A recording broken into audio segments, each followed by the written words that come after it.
Tapos press nyo lang po yung M1. Tapos sa taas niya po, once you start. Tapos wait nyo lang po matapos yung timer niya. Tapos okay na po siya. Wow.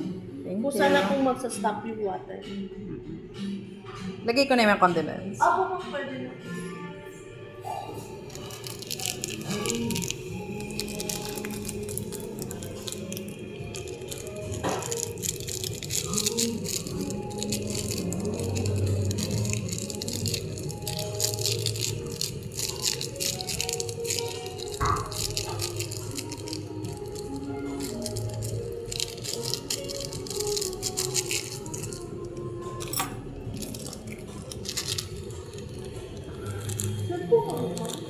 Hmm?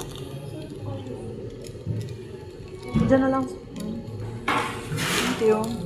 Mamaya, kunin ko na lang po yung... Ano? Walang libreng kimchi?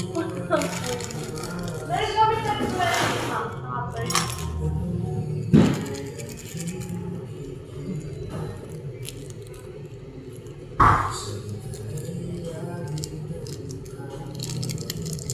Sige nga, tikman ko yung kimchi nyo. Yung maliit lang. Ito 20. Oo.